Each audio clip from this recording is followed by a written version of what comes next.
জয় শ্রীরাম। সনাতন ধর্ম কি জয়, ভারত মাতা কি জয়। পশ্চিমবঙ্গে মমতা ব্যানার্জির নেতৃত্বে তোষণের রাজনীতি এবং পশ্চিমবঙ্গ পুলিশ, কলকাতা পুলিশ, যার নাম এখন মমতা পুলিশ, তাকে একটি বিশেষ সম্প্রদায়ের জিহাদি দাঙ্গাবাজ তাদের বিরুদ্ধে ব্যবস্থা না গ্রহণ করার জন্য হাত পা বেঁধে রেখে যেভাবে একটার পর একটা হিন্দু যেখানে সংখ্যালঘু অর্থাৎ হিন্দুরা যেখানে শতাংশের বিচারে কম সংখ্যক থাকেন সেখানে ঘরবাড়ি লুট, দোকান লুট, অগ্নিসংযোগ, শারীরিক নির্যাতন, রক্তপাত, এমনকি ধুলিয়ানে হরগোবিন্দ দাস, চন্দন দাসের নৃশংস বর্বরচিত হত্যা আপনারা দেখেছেন।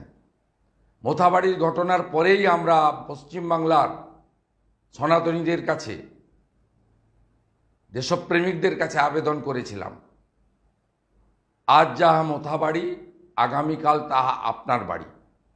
অনেকে ভেবেছিলেন মালদায় তো হিন্দুরা সংখ্যালঘু প্রায়, তারপরে শামশেরগঞ্জ ধুলিয়ান দেখলেন, বললেন হ্যাঁ করে 16-18% হিন্দু থাকে, তাই হয়তো অত্যাচার হয়েছে।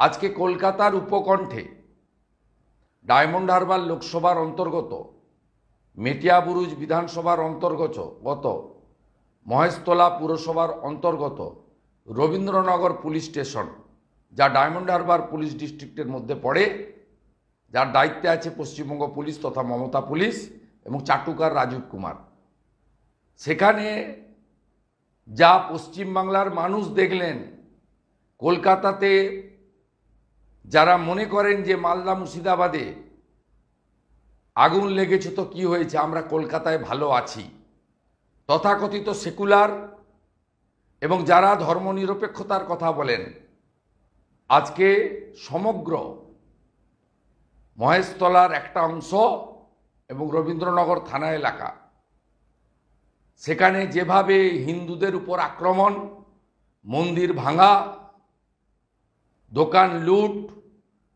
রক্তপাত, শুধু হিন্দুদের উপর নয়, যে পুলিশের হাত পা বেঁধে রাখা হয়েছে ভোট ব্যাংকের রাজনীতিতে, এই বিশেষ সম্প্রদায়ের টিকি পর্যন্ত ছোঁয়া যাবে না, তাদেরকে দিয়ে আজকে 35-40 জন পুলিশ রক্তাক্ত হয়েছেন, মহিলা পুলিশরা রক্তাক্ত হয়েছেন, একাধিক হিন্দুদের মোটরসাইকেল বা বাড়ি নয়, পুলিশেরও একাধিক গাড়ি এবং মোটরসাইকেল জ্বালিয়ে দেওয়া হয়েছে। এর আগে 2022-এ লক্ষ্মী পুজোর দিন মমিনপুর, ইকবালপুরের ঘটনা স্মরণ করিয়ে দিই।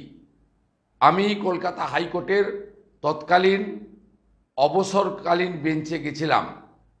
মহামান্য জাস্টিস, আজকে যিনি সুপ্রিম কোর্টের জাস্টিস, মাননীয় বিচারপতি জয়মাল্য বাগচি, সেদিন এনআইএর তদন্তর নির্দেশ দিয়েছিলেন। তারপর থেকে গার্ডেন রিচ, মেটিয়াবুরুজ, মমিনপুর, ইকবালপুর, যা জনাব ফিরাদ হাকিমের কথায় ডন পত্রিকার সাংবাদিককে এনে ইহা ভি এক মিনি পাকিস্তান হ্যায়, সেখানে যা দৃশ্য আপনারা দেখেছেন, আমি সকলকে একটা কথাই বলবো, আমরা বিধায়করা কাল তো বিধানসভায় প্রতিবাদ করব, আজকেও আমরা ভবানী গিয়ে প্রতিবাদ করেছি। আমরা ঘরে বসে থাকব না, সব হিন্দুদেরকে ধুলিয়ান, শামশেরগঞ্জ, মোথাবাড়ির মতো সম্পূর্ণ ক্ষতিপূরণ হিন্দুদের দ্বারা সংগ্রহ করেই আমরা দেব এবং তাদের পাশে দাঁড়াবো, আইনি লড়াইতে তাদের পাশে থাকব, তাদেরকে ন্যায় এবং বিচার পাইয়ে দেওয়ার কাজ আমরা করব, আমরা অঙ্গীকারবদ্ধ। আমি সমগ্র পশ্চিমবঙ্গের হিন্দুদের, সনাতনীদের, যারা পুজো কমিটি, রথ কমিটি, মন্দির কমিটি, রাজনৈতিক দল, সামাজিক সংগঠন, সকলকে আগামীকাল ধ্বজ হাতে নিয়ে এই ঘটনার বিরুদ্ধে শান্তিপূর্ণভাবে গোটা রাজ্য জুড়ে প্রতিবাদ করার জন্য বিনম্র আবেদন জানাই। আপনি দেখেছেন রবীন্দ্রনগরে আমাদের হিন্দুদের মন্দিরের সামনে থাকা তুলসী মঞ্চকে এক বিধর্মী জিহাদি মমতা পুলিশের সামনে তুলে ফেলে দিয়ে তুলসী মাতার অপমান করেছেন।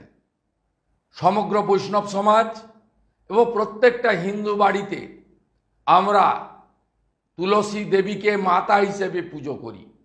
আমরা বছরে একটি দিন তুলসী পূজন দিবস হিসেবে পালন করি।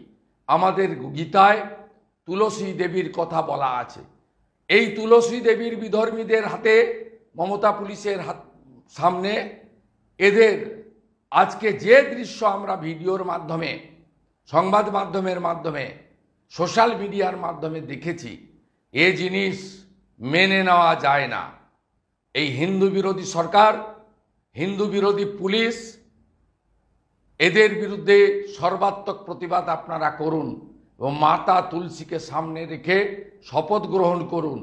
এই অন্যায়ের প্রতিবাদ আমরা করব, প্রতিশোধ আমরা নেব গণতান্ত্রিক শান্তিপূর্ণ উপায়ে, এবং আজ না কাল এদের শাস্তির ব্যবস্থা আমরা করব।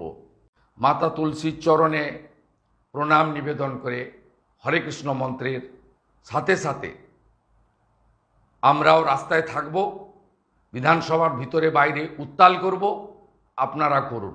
এই বিনম্র আবেদন জানিয়ে আমার কথা শেষ করলাম। বন্দে মাতরম।